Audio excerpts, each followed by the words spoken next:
Well, look, we're 4 minutes in. I think we've got more than a quorum. Why don't we We'll start start with your updates first, Reza. Yes, okay. Welcome everybody. Friday, October 18th. This is the 64th Kwaai Day, our weekly public meeting. Today we've got a great agenda, but I just want to give you some updates. We are approaching anniversaries. I think I mentioned this last week. We're coming up to the anniversary of the incorporation of Kwaai. There are lots of different anniversaries. When did we start? When did we first have our weekly public meetings? But the anniversary of incorporation will be December 11. And so in order to do that, we will hold an annual board meeting. And that, of course, required us to have a board. We'd originally appointed a board, the initial board. We're going through the process at the moment of running a board election. And I'm going to disappoint everybody by saying I'm not announcing the results Kwaai Day call. I thought we would, but we're still waiting for one straggling voter. And I'm going to tell you about the sausage making later on, about how we came about, how we're running this election. But just to set your expectations, today we're not going to announce on this call, we're not going to announce who the new board is. We're biting my nails. I really want to do that, but we're still waiting for one straggling voter.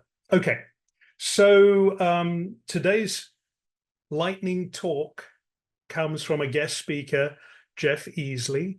I met Jeff at the Open Network event at AI4 just a few months ago, back in August. And he and I hit it off straight away and said, hey, we need to figure out how our organizations are aligned. So Myra, why don't you embarrass Jeff and show him what you've dug up on him? And then Jeff, we're gonna Well, all the other things on LinkedIn, we can all read. I want to know more about your band. Oh, I could talk about that the whole time. You have to time check me, but well, I just want to say it's so cool to be here, Reza. Thanks for inviting me in, and I'll get to the band question, Myra, for sure. I just wanted to say thank you for letting me join, and our missions really are aligned very well, and I know we'll talk more about that. And it just is just fun. Again, I'm Jeff Easley. For 30 years I was in very large organizations, as you can read on LinkedIn, and I think my muscle memory is okay. Presentation coming. Need to prepare materials, all that. So this is really fun for me. And so interesting what you found, Myra. I love the pictures, and again, I'll talk about the rock band all day long. And so after about 30 years of corporate stuff, I've recently joined Responsible AI Institute as their GM, and about 5 months into the job, and I met Reza about 2 months into that. So very serendipitous and happy to be here.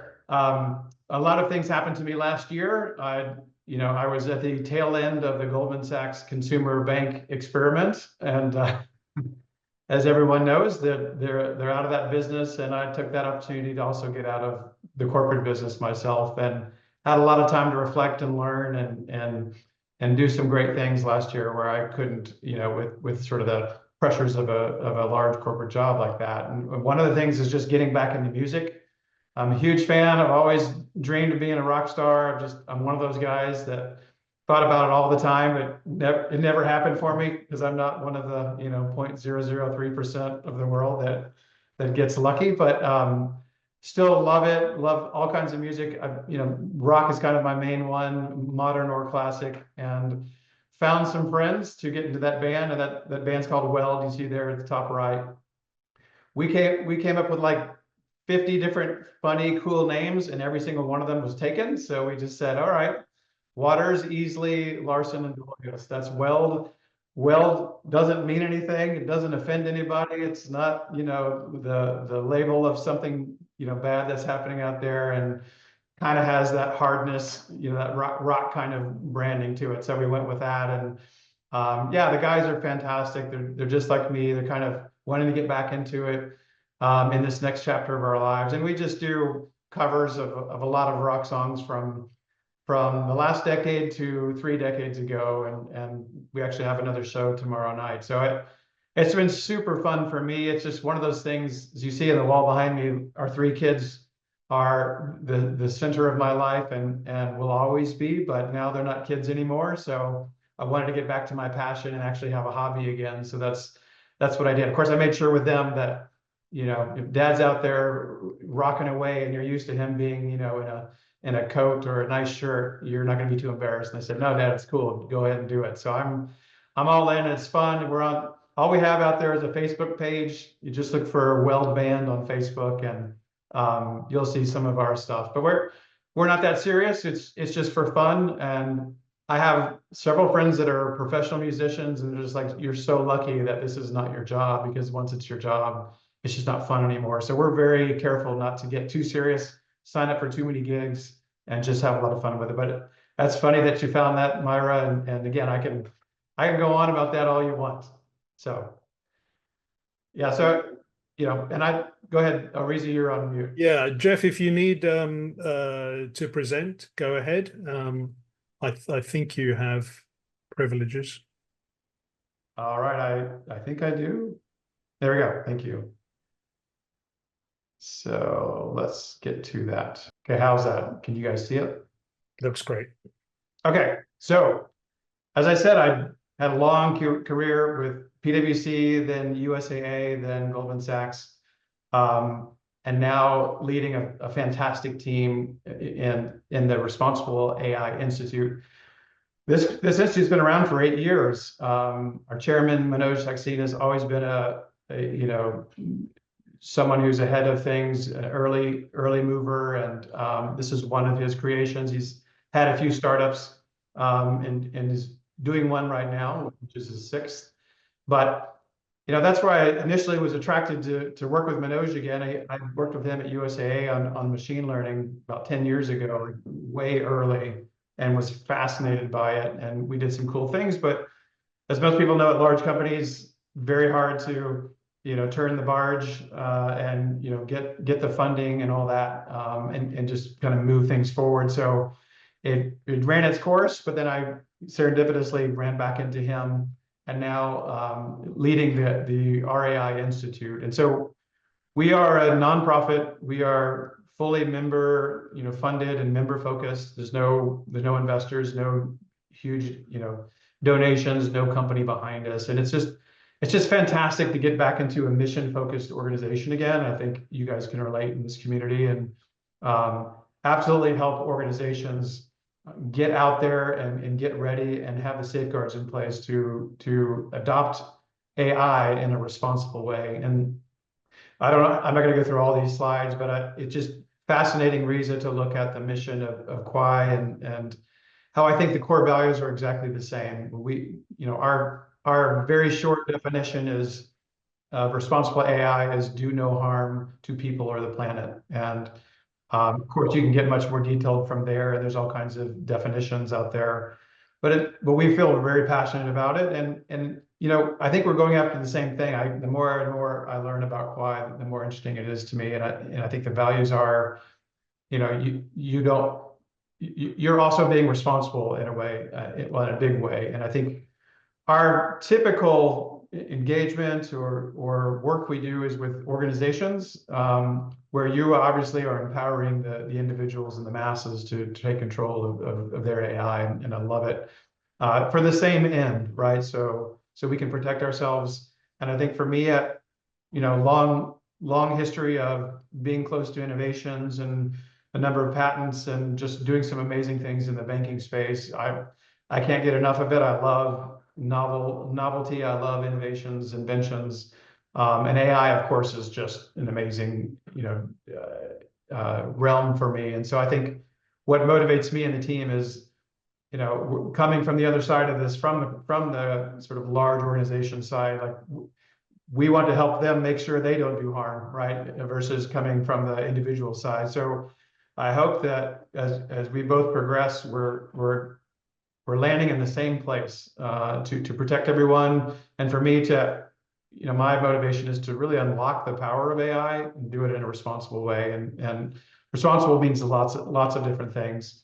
But I'll just quickly flip through just a few slides so you kind of know who we are and who we serve. This next one is just our corporate members. We have about 30 of them. And our individual members, we have about 35,000. And so right now, our model is to help our larger organizations because they help sustain us while we help them adopt responsible AI. What we really want to do, and I think where we really intersect with Kwaai is how do we make this available to the masses? How do we really push the lessons we've learned, the recommendations, the tools we've used to be available for everyone, no matter what the case, especially in terms of personalized AI. I think that's a fantastic mission.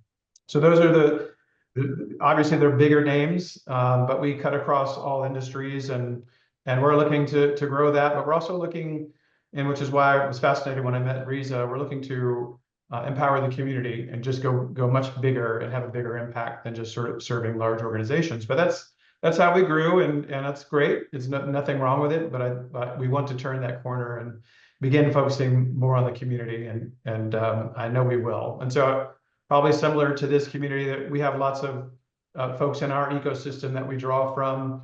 I mean, effectively what we do is we help canvas the landscape of NGOs, of large organizations, of lawmakers, policymakers, standards makers, and bring that back into sort of a readiness assessment, and just really helping people kind of get their AI, responsible AI house in order, so that they can adopt the governance processes and the risk frameworks and the controls that come with it, so they really can build in safeguards for their models or their applications. And we draw upon this ecosystem to pull it together, as well as connect our members with a number of leaders in these spaces as well. And so we're really just about helping people get ready for this and do it responsibly. I spoke a little bit about this. We don't need to drain the page here, but I think this is where we're very aligned with probably a lot of the attributes that you two are also pursuing in this community. And I felt like, why not just synthesize what's out there in a lot of these NGOs and even academic institutions. And it really was an interesting study to come down to mainly transparency, but also accountability, fairness, explainability, and then of course, human well-being, centeredness. And I think that's absolutely where you guys play. It is as little as I know so far, but looking to stay engaged and learn more and more.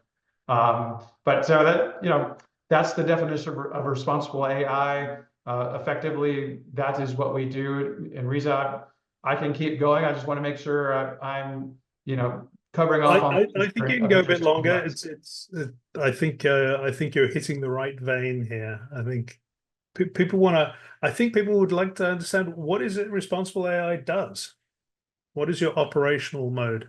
Yeah, absolutely. So we have 2 levels of assessments. So if you're one of those members, let's say, KPMG, we're coming in and looking at how you are set up. Do you have the right risk framework in place? We draw from NIST RMF 1.0, we draw from ISO 42001 and standards like that. We incorporate things that we see in the EU AI Act. And so all of that comes together in a schema, right? This is our synthesis of what we think is the most impactful and relevant to responsible AI guidelines and policies out there, to come into your shop and, as a large organization, and help you get that set up, right? We're not professional services, we're a nonprofit, right? So it's more of helping you assess where you are and where you need to be. So if we come in and you're joined as a corporate member, we work with your teams. We collect your information, all of course confidential and secure, and we do our analysis of what you have, what you don't have, what could be better. And then, of course, coming out of that, there's a lot of out briefings and workshops, and working with you to give you some ideas, bring the power of our membership into those conversations. Here's what we think people in professional services in this case have done that we think works well, all anonymous, but 100% in helping you get to where you need to be. And the outcome would be for us, hey, here's a blueprint of what we think you should do to really tighten this up and be able to develop and launch some of these things in a way that truly is responsible.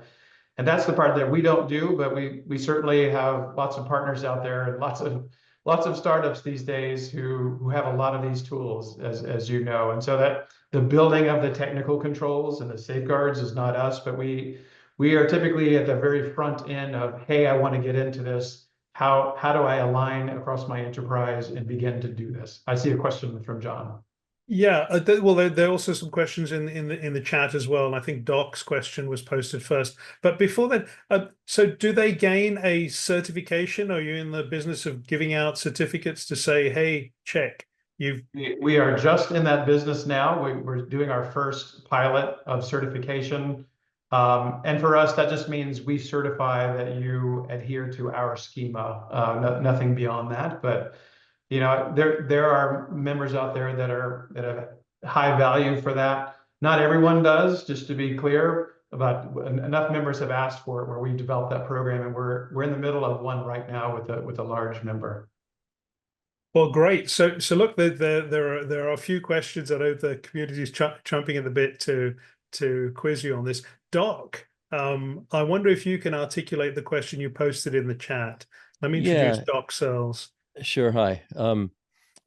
So as far as I know, Kwaai is not only the only open source personal AI effort out there, but the very concept of AI that we each have on our own that's independent and not just AI as a service from something big is almost unthinkable by the industry as it stands now. It's kind of like, I mean, what we've said about it pretty often at this point is that in some ways it's like 1974 for PCs. The PCs were hardly imaginable by the mainframe world, but PCs could be developed independently, almost as skunk works. Early ones are Apple and Osborne and Sinclair and the rest of them.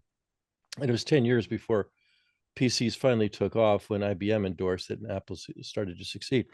But the difference now in 2024 is that the mainframe operators are all in the AI business, and the idea of personal AI, where we're really independent, we've each got our own, is almost unthinkable. And actually, the being human centric is not the same as being human driven. And so I'm wondering what you think about that, and also how the hell can we get some investment here? That's really a pretty big thing, because everybody's investing in enterprise to enterprise, and AI as a service, and we really need our own. So how do we get that money? Yeah, that is a huge question. On the money question, Doc, I posted, actually it was in reply to you, but I posted on LinkedIn today that we're possibly looking for love in all the wrong places. Trying to go to the VC and private equity community to invest in this area, but there's actually $3 trillion. Morgan Stanley, I'm not sure, some organization posted that, hey, there's money in sustainability. But okay, look, there are more questions. John Connors has his hand up. John. Well, I was wondering if Jeff could finish answering that question first. Oh, sorry, Jeff. You were answering. Okay. I think I have $27 in my pocket, so we can start there. But I'll just tell you this, Doc.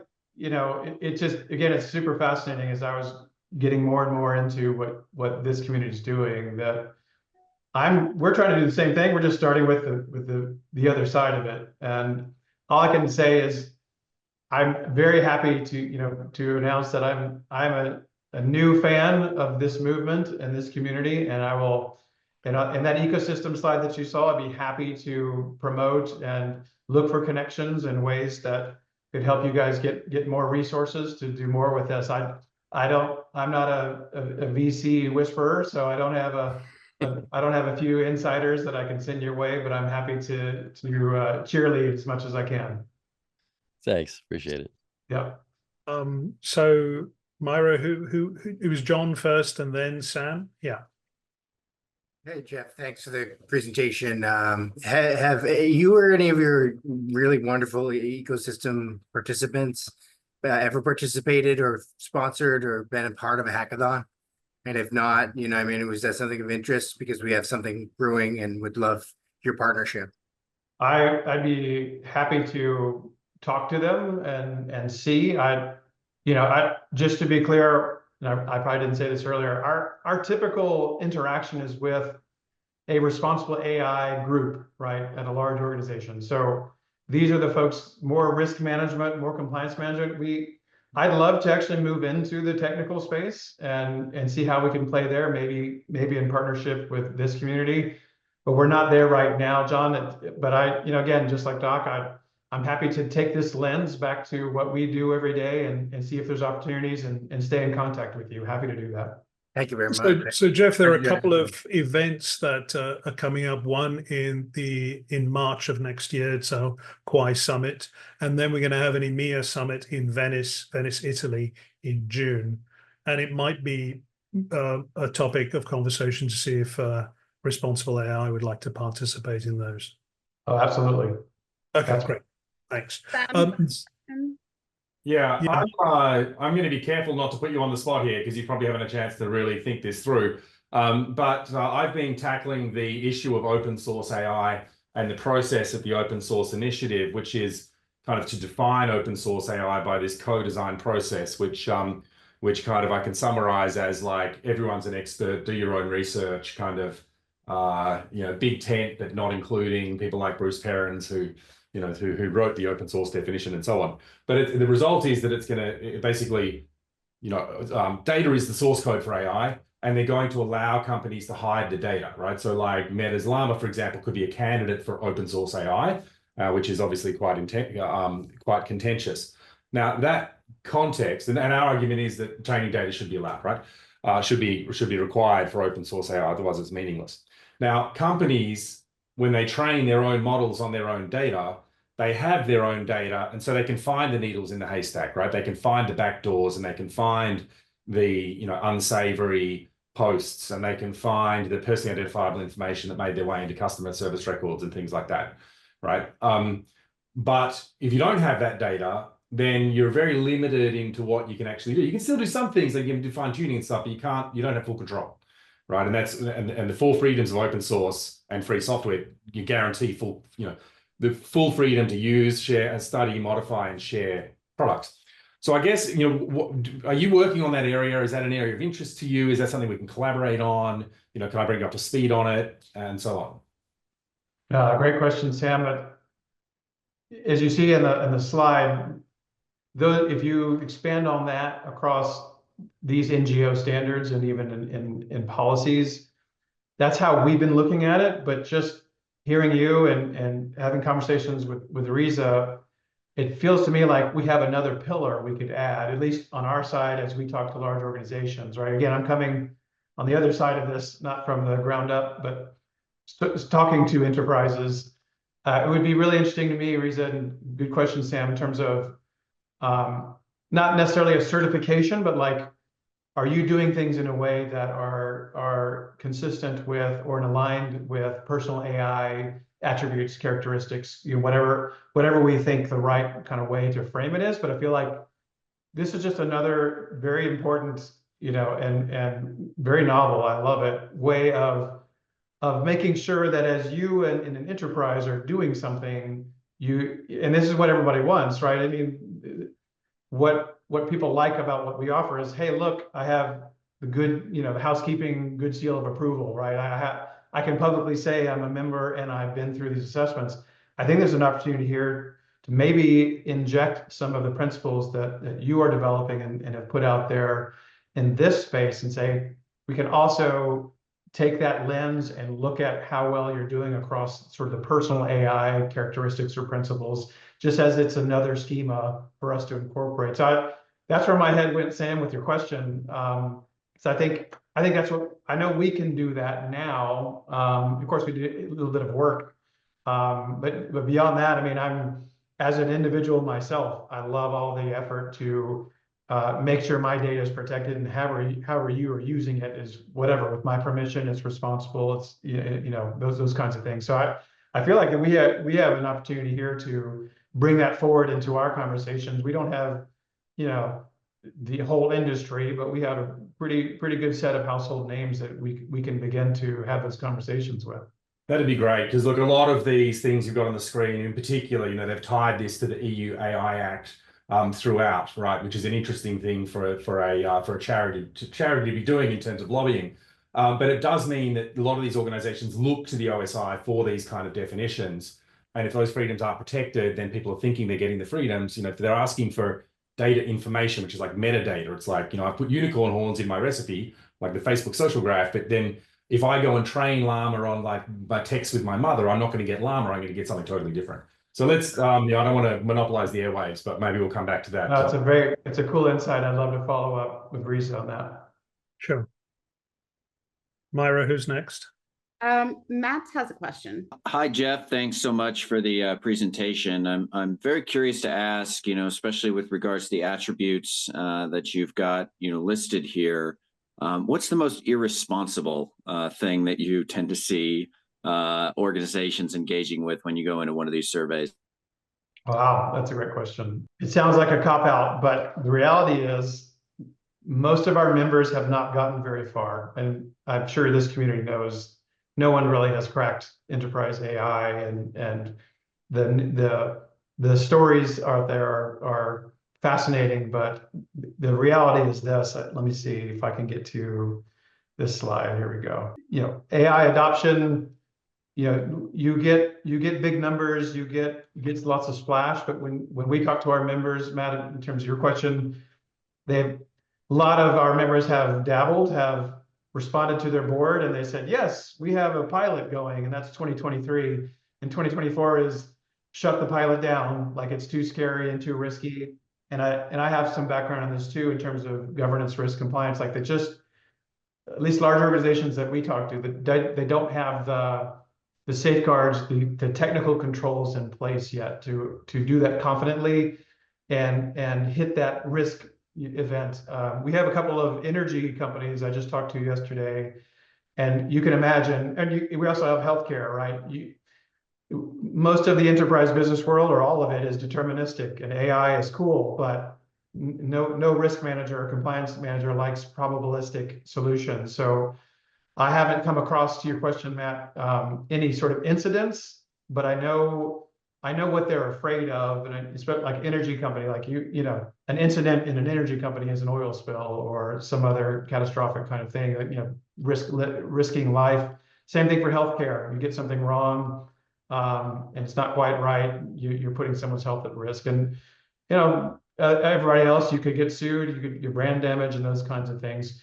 I think the reason, my hypothesis is, most enterprises haven't gone near far enough to realize those risks yet, because they're too afraid, and they don't have yet a clear mechanism or risk management framework that they trust to prevent those kinds of things. And I just flashed these slides from McKinsey on, yeah, it's being adopted, but, you know, at very low numbers across lots of different places. There's no like, now everyone is doing, you know, the customer service bot. Now everyone is doing the, you know, intelligent automation, you know, process or agentic workflow. It's all fascinating stuff, and I love reading about it and hearing about it. But the real story for us is, you know, no one's gone very far to truly realize those risks, and I think that's why. Thank you so much. For Okay. Thanks so much. Thanks so much, Jeff. Myra, you've got the difficult task of getting us back on schedule. Jeff, we definitely will have a follow-up with you. There's lots to discuss, and we'd like to explore partnership. We'd like to explore maybe participating on events and how we can operationalize the sort of alignment of our two communities. That'd be awesome. So glad to meet all of you, and look forward to how we can work together. This is great. Yep. Thanks. Thank you, Jeff. Thanks, everyone. Have a good day. Thank you. Thanks. All right. Work group updates. I don't know, like I never know if you've updated this part. Yeah.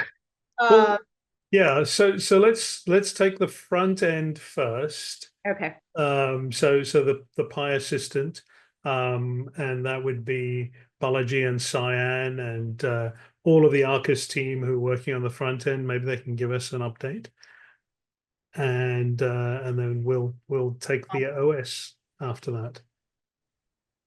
Sure. Good morning, everyone. Can you guys hear me well? Yes. Awesome. So in the front end, we have been working on refactoring the UI UX. We implemented the latest design that Emeka and Trevor did. So the UI looks better now. It looks more modern, and well, it looks better. If you are interested in looking at it, please join the Tuesday meeting. The other things that we have been working are improving the prompt engineering. We have been playing with the parameters so it has better responses and that it actually separates the persona from that it manages better answering the questions regarding how the description was made. On the past weeks, we have some problems with that. The LLM was confusing names. So the persona, if there were names in the documents or something, it was being confused a little bit, but right now it is working well. So the persona is now something that works properly. And we have been working on implementing the sharing your assistant feature, which we haven't finished yet, but we're hoping to finish next week. Now users will be allowed to create your assistant and then share it with the rest of the users that are part of the Pi OS. And that's basically it. Thanks so much. Thanks so much, Cyan. Yeah, great work. Look, we're at this stage where the software engineers say, hey, it's working on my laptop. And I know we've got this next stage of CI/CD, of the sort of DevOps automation of getting it from that software engineers build to being deployed either in a dev, in a QA, or in a production environment. So that stuff is an area that we're working on, and I'm looking forward to seeing progress there. Thanks so much, Cyan, and thanks to the rest of the team at Arcus Nexus. We really appreciate your hard work. Okay, who's next? Sam, you probably want to give us an update on the OSI, holding the OSI's feet. No, let's start with the OS. I'll give you a quick update on that as well. But on terms of the OS, we're making good, steady progress. Now, without the distraction of the open source stuff, that would be good. I'd have, I'm 150% dedicated to Kwaai and Pi OS now. I'm really working around the clock on it. But unfortunately, a lot of that time is spent on this process. The reason is that if we don't have that differentiation of open source, right? Somebody posted Pin AI, I think, which has just got $10 million to do as a startup, I guess, to do this thing, right? If we don't have that very strong differentiation of a very clear open source definition, it's kind of like, well, is there much point if we're competing with like freeware, right? So it's a really important, it's an existential threat to us. Now, on the process of developing the Pi OS, we are making good, steady progress. This week, we've implemented passkeys, right? So it's one of a pluggable authentication infrastructure, and the first one is passkeys, right? So WebAuthn. We've been optimizing that process this week so that you don't have a separate like register and login flow. You got to be like, it's quite intricate how you do it, but Robert and Sanu have been working on that. Robert works during the day, my time, and then Sanu works through the night. And then part of that as well is I've implemented a infrastructure to be able to communicate with users through like Gmail or Brevo or what was previously Sendinblue or Mailgun or whatever, these transactional mail services. Because of spam, it's got increasingly difficult to send emails from home machines and even servers. And so Jeff has said, like, please don't do that. Put the mail in somebody else's server and they can deal with all the mess of like SPF and DKIM and DMARC and all this other carry on. So I've implemented that. Robert's going to integrate that. So when you say samj@samj.net, it will send you a link to make sure that you are actually who you say you are. Because, and this is the other big thing that we've done this week, we've introduced a thing called Casbin, which is an RBAC, like a security system. Kind of added a security alarm, if you like, to Pi OS. And it's a very extensible framework where you can say like Sam has access to Sam's inbox and Sam's assistant because of the relationship, has access to Sam's inbox as well. And so extremely flexible, powerful open source system that we've integrated there. And Robert's done really great work on that. In terms of our relationship with the assistant, which is effectively the first application to be built on PieOS, they kind of branched off a bit and have been doing some really good innovative work on the OS. And we need to kind of pull the branch back in to the tree. So what happens is two parts of that. Roy has done a really good job of kind of thinking like lashing these two branches together by rebasing their work onto the tip of develop, which means that we can basically fast forward to their tip and then we incorporate all of their changes. So really, that's really great work, and I know it's hard work. So really good job there for Roy and Annie and the Arcus Nexus guys. And then what we need to do is there are some things where there's going to be kind of conflicts, I guess, because they have, for example, implemented message logs that actually do the completion in the message log, where our view was kind of like you do the completion in the app and then save it to the message log. And I'm like, well, I didn't really think of that. So that's a really cool idea. So we're looking now at like changing the message log so we do the completion on our side and move the demarcation point between the OS and the app a little bit more towards kind of, we do more work in the OS basically. So we're more valuable. We're not just like kind of, a DevOps tool like Ansible or something like that. Very quickly on the open source initiative stuff, they're really going hammer and tongs to kind of, I look at it like an asteroid that's coming for our community. I said this just before the call, right? The community is like a $30 billion industry of open source. 98% of enterprises depend on open source. Every cloud, AI, network service out there depends heavily on open source. So they really are kind of, taking a saw to the third leg of the stool of everything. If anybody seen that comic where there's like this big stack of stuff and one little matchstick, that like one guy's developing, right? That's kind of that thing, right? And so by not requiring data, right? You need code, models, and data. By not requiring data, right? Instead saying, give me data information, like tell me about the data you put in, in the mix, but don't give me the data, right? Like an example I gave before is if I know how Meta made Llama and I put the text between me and my mother into the mix instead of, the entire Facebook and Instagram graph, I'm not going to get Llama, right? So that's the problem. And they want to bless that definition, which is going to make AI, open source AI even, a black box that you can't really even use and share, let alone like study and modify that. So, I and Kwaai are doing some really important work there, I think, on really kind of holding their feet in the fire and really trying to encourage them to change the course of this asteroid. And then if not, like get them to hold it, delay it, put it under a testing framework, like a beta program or something like that. And we've got until Monday week because they really want to, drop the bomb on the industry kind of Monday week. And then they're going to go, and they just admitted on their last town hall, right, which was totally locked down, they're censoring everything. They admitted that once they drop it, they're all going on holidays until the end of the year. So I don't know how that's meant to work. They said, oh yeah, we'll consider that after we're done. But, and then by the way, we'll be off on holidays. So see you next year kind of thing. Anyway, that's a slightly long, I think it's an important update. Oh, we've got 10 minutes. I think I've done my 10 minutes there. Cool. Okay. So thanks so much.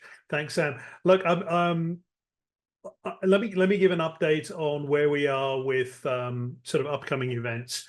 But before we do that, I think I'm gonna riff a bit more on Sam's. Yeah, please do. I'll be keeping you in the loop on this so that you can really kind of get on board with the open source way of life. Let's go. If you put this into context, we've if you just Google the term open washing, you'll get an idea of what's going on. But frankly, it sounds a bit esoteric to the lay person. So how do you communicate this to the lay consumer? Why does open source matter to you? So what you do is you draw an analogy from a more mature industry. You go to greenwashing. So look at how important the notion of being green is to consumers. That has value. Okay, some people still also think that's a bit esoteric. I really don't care about what's going on in the environment. I could care, but I don't care. What people care about even more is what goes on inside their bodies, what goes into their bodies. And so you start looking at the organic industry. So here's another label, a certification that consumers are very aware of. And the organic movement has grown over even the last century. People, it was small farms would do that. And it got to the point where the federal government and in fact national governments decided, hey, we need to certify this. We need to be able to control what this label is, and what is organic and what isn't. It's because there's money involved in it. There's value in these certifications. If you start looking at, just Google, what is the value of the organic food market? And you come up with some huge numbers. And so you then take that back and say, okay, if we're going to follow the money, then we look at, what is the value of the open source software market? So you're following the money. There is value in it. There's value that all of these corporations have derived from open source. But open source actually supports about, do I have it yet? $9 trillion worth of value.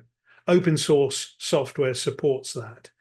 And it has that value because it is open, because companies have decided, hey, I want to build on top of something where I can go and get the source if I need to. I want to build on top of Linux because it is open. And if things fail, I can always rely on being able to access the underlying code. Now, if you're told, hey, this is open, but really, there's a little core component, a vital component that you need in order to take control of the foundation of your business, and it turns out it's closed. It turns out you can't get access to it. Then you've been hoodwinked. You've been told, hey, this is open when it's not really open. So let's make sure that we don't turn a blind eye to what's called open washing. In the same way, we shouldn't turn a blind eye to greenwashing, and the same way we shouldn't turn a blind eye to foodstuffs that are labeled organic, but turns out that they're not organic. Okay, so that was a long, unwieldy way around of talking about the value. Let me talk briefly about what's going on within Kwaai. I showed this slide last week. I'm quite proud of it. I think we should all be proud of it, of what an organization has done with no funding. This is us. This is you. This is me. This is everyone in the community. These are your in-kind contributions. These are your tired hours that you've devoted to a mission that you feel passionate about. And yes, we're going to be using this to say to potential funders, hey, we'd like a matching contribution. The area under this curve amounts to $7 million worth of value. This is real money. Even though it's your in-kind contributions, this would have been a payroll that would have been funded in a startup. So be proud of what you've achieved. And we certainly are going to use this to show our traction. Okay, so I want to last night. I hope you're all seeing this. This is what Brian Ragazzi looks like. This is Balaji. We were at a DevOps conference last night, and we were actually in search of volunteers to come and join the team. So I'm pretty excited about that we are going to overcome this hurdle. That is, one of the barriers to us getting our beta software to a point where it's deployed in a production environment, so we can all kick the tires on it. But let me stop sharing there. I will now hand it back to you, to Myra. Maybe what we can do is hear from member voices in the last 10 or so minutes. Yep. Wow, that went by fast. It did, didn't it? Yeah, let's take a look. Let's see who's new. Can we do a quick shout out for hackathon talent? Is that possible? Yes, please. Okay. So John, why don't you take the floor? Okay. Yeah, just quickly, we don't need to take too much time. The idea is we're looking for organizers and sponsor outreach team to help us with a Kwaai Summit planned for early March at the Scale Linux event, like we did last year, which Matt Small really helped knock out of the park there. And this year we're going to do, for 2 weeks leading up to it, a digital hackathon. So we're hearing from Sam that PyOS will be something we'll be able to build on at that time. And so I think the timing is right to really start building personal AI applications, which I think could lead us to greater funding and proving our potential market capacity.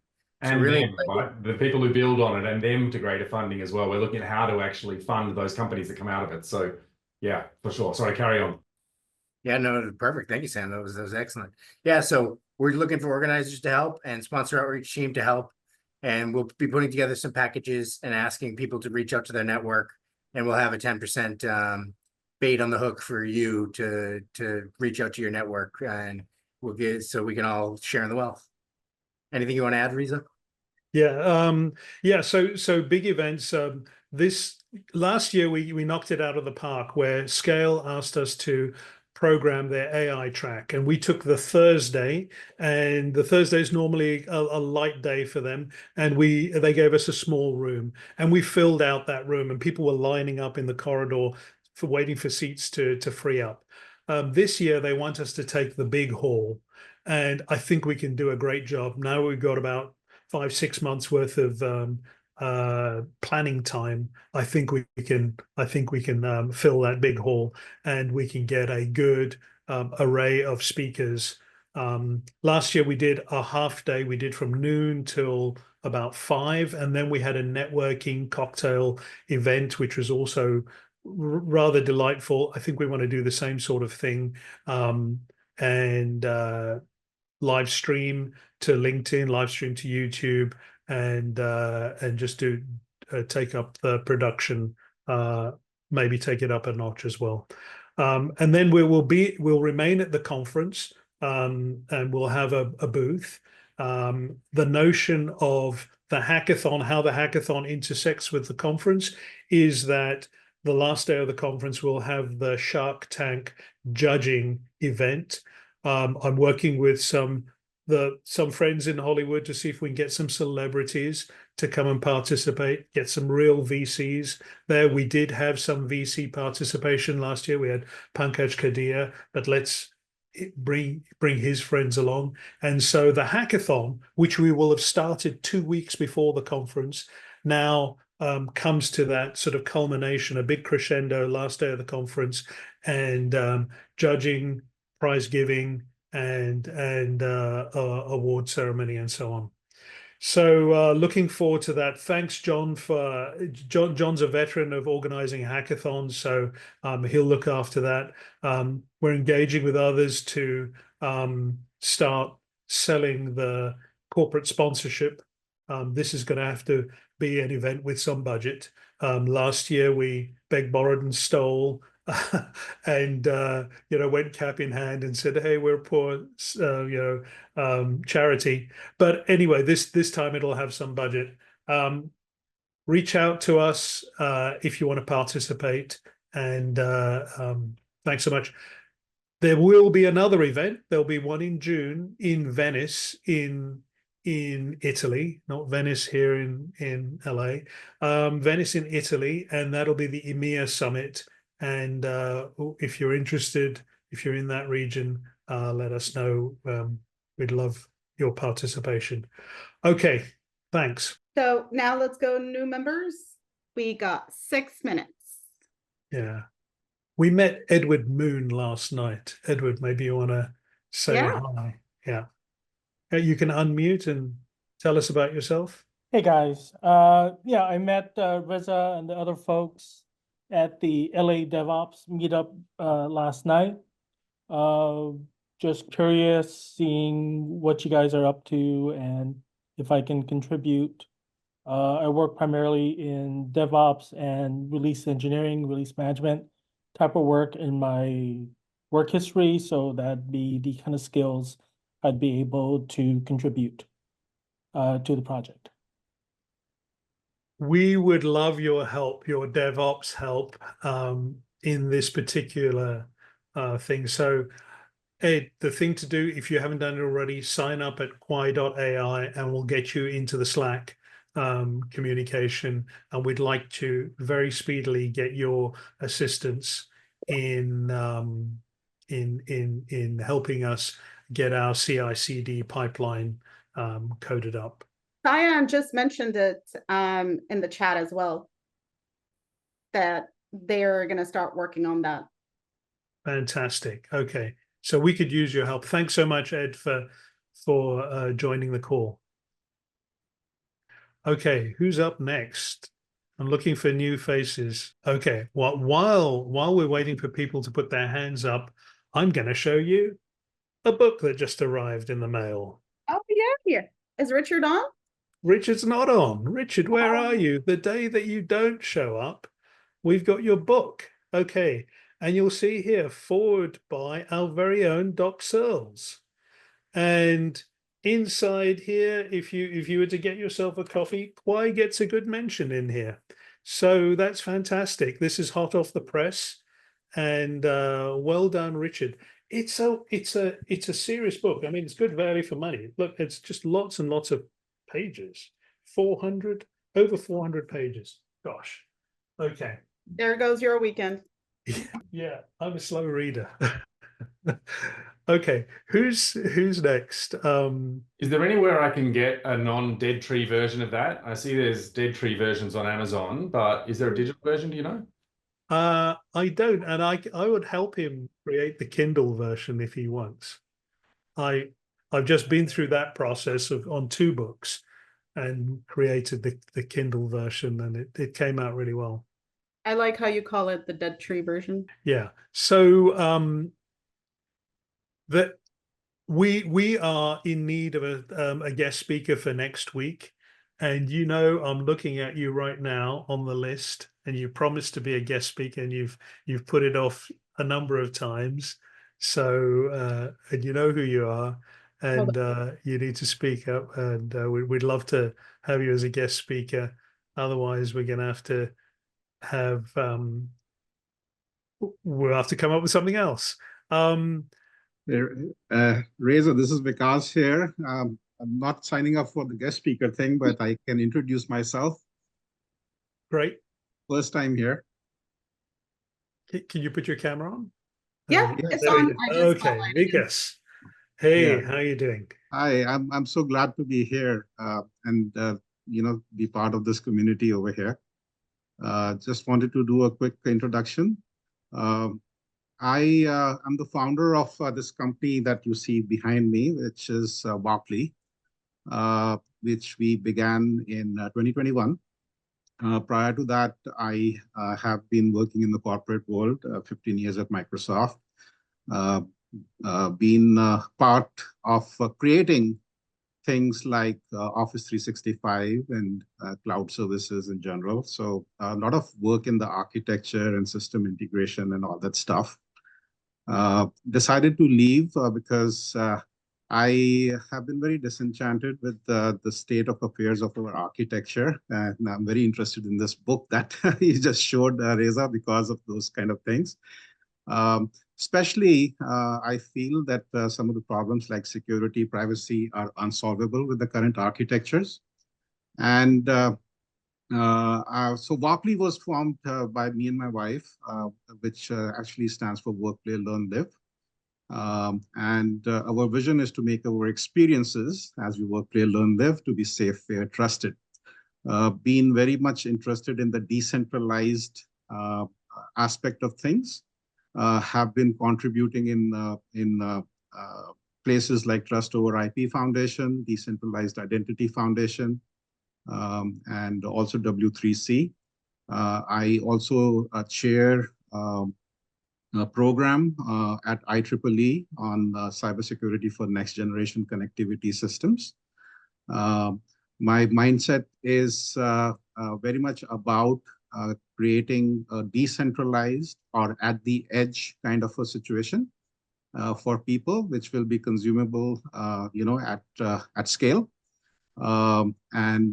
Hence, because of that, and I found Reza actually speaking about the SSI part and the decentralized AI, essentially, which is about personal AI or personal intelligence, I would call it. I mean, I do not normally want to take the word artificial there. I think we can really grow intelligence when it is seen as a decentralized thing. Have been toying with a lot of ideas and actually have done some IP work around this as well. So I'm very much aligned with this, and I'm here. I'm glad to be here. I want to participate and develop this. Thanks so much, Vikas. Thank you. Love that branding. One of my studios companies is called Work, Sleep, Live. That's really awesome. Awesome. Thank you so much. My wife came up with this word actually. So Vikas, at the end of this month, October 28th through 31st, there's going to be a gathering up in the Bay Area, IIW, Internet Identity Workshop. It's probably a place where you'll find a lot of fellow travelers in the sort of identity space, distributed identity, and sort of the wallet space as well. So it sounds, from the conversation you and I had a few weeks ago, it sounds like that's your community. Yeah, a lot of people I work with at Trust Over IP Foundation and those places, they are obviously part of this whole work. I have not gone to IIW personally, but this time also I cannot make it over there. I have some other travel coming up for personal reasons in early November, so I'm kind of going to be not there. Maybe next time I will be there. Okay, we are over the top of the hour. I've posted in the chat. Thanks so much, Vikas. I've posted in the chat the coordinates of the after party. Quickly before you go, who were you trying to get to raise their hand? It was John Lanack. John Lanack was. I thought it was me. Oh, It will be under the shadow. Look. And under the shadow of the asteroid by next week, right? It'll be landing on Monday. So you've heard enough from me. But if there's anybody who's kind of related to the importance of openness and how to maybe we should get an open source guy on. Or even how to build AI from data, right? It's like the importance of data in studying and modifying AI systems, or something loosely related at least would be. Yep. Who is the guy that Doc said you need to speak to, and maybe we get him on the call? The guy who received my email this morning. Oh, right, exactly. That was him. Okay. I think he's going to get on the call. Yeah, let's do that. He'd be welcome. I'd be happy to have him. Right? It's yeah. You're on the thread. You can reply and invite him if you want. I will.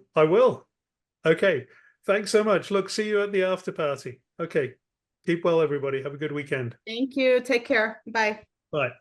Reza, before you go, Chris is saying that the next meeting is still Google Meets. That's correct, though, isn't It's Google Meets, yeah. Yep.